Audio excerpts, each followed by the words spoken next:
Well, voting underway in Pennsylvania, a district President Trump won by nearly 20 points in 2016. So could this race be an early indicator of things to come in November? To National Review contributing editor Deroy Murdock, former Clinton pollster Doug Schoen, and GOP fundraiser extraordinaire Noelle Nikpour. Noelle, speaking of fundraising, the GOP poured millions of dollars into this race. I mean, the money they put into it, it feels like do or die. Like this must really matter big time and have major implications for November.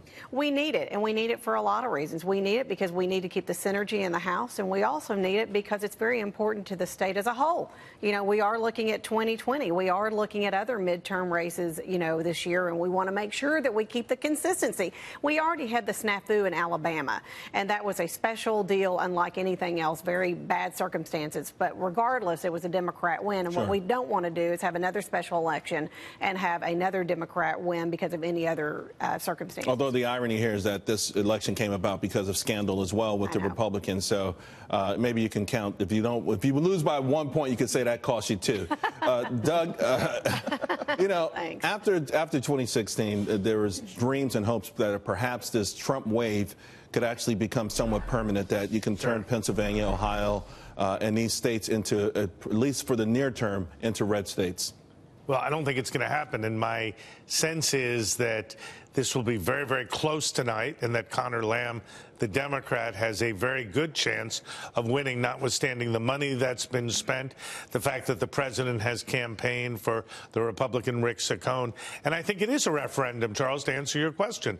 If the Republicans lose, given that there's going to be reapportionment in Pennsylvania this year as well as a result of a court order, I think that would be a harbinger of ill, both for the state and for holding the House. There is another harbinger of the way Lamb is running. Is there a harbinger or at least some sort of epiphany within the Democratic Party that, hey, if you are going to win the midterm elections, you got to run as a quasi-Republican?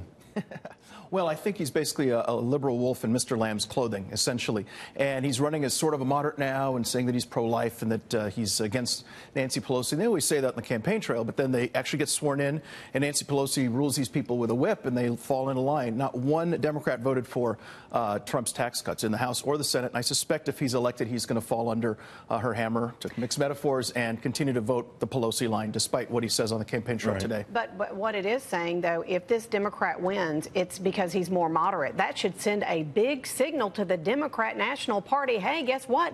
The left is not resignating. We need to get candidates more to the center. I couldn't agree more with Noelle. That makes sense. And what I think you'll see, Deroy, is that if Connor Lamb is elected, he may vote Democrat most of the time, but he won't vote for Nancy Pelosi for Speaker. That's for sure. Well, but what about the implications for 2020? Because it feels like the names that are resonating most are all far left, whether it's Sanders, Warren, Kamala Harris. I mean, it still feels primaries.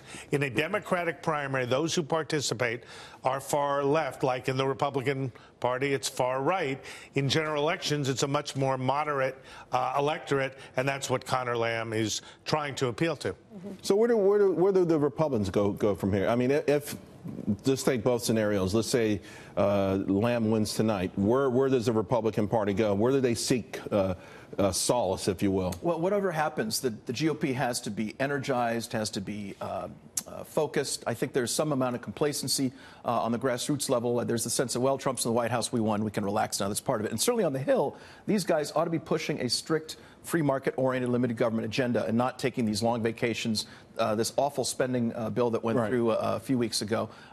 They need to be on offense. I get the sense they're on defense. Well, you understand the process. I mean, why are they picking such bad candidates? Everyone's saying Saccone is a bad candidate. I'm not sure why they're saying that, but, you know, they're saying something that he's just not a good candidate. Why isn't the filtering process better, that they're not getting better candidates? Well, you know, we really need to see, number one, we need to see more diversity on our ticket.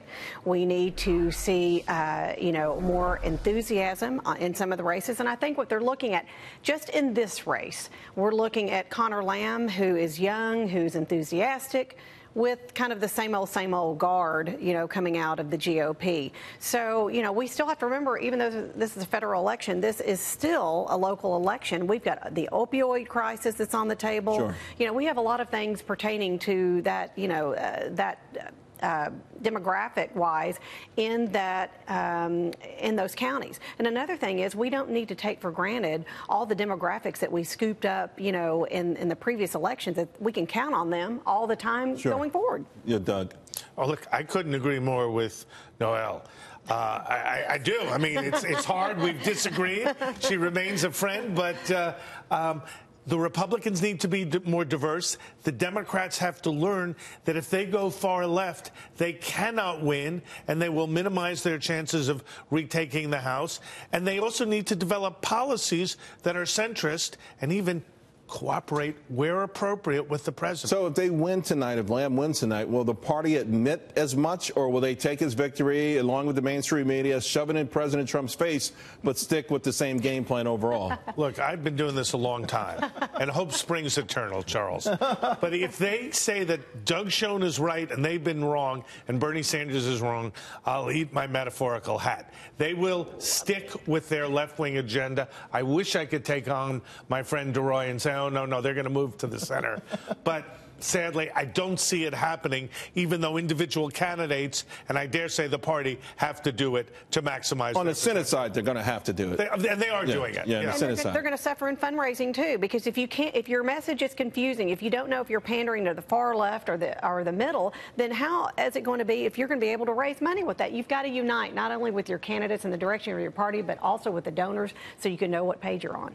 Yeah, right now I think the Democrats are saying that they want to repeal the tax cuts and raise taxes $1 trillion and spend on infrastructure. Right. I hope they run on that. I hope that's the agenda. Lamb's not going to run on it, but to your point, if they do as a whole, maybe there's the House, the GOP can keep the House. We'll see. Thank you all very much. Thank That was great. you. Appreciate it. Well.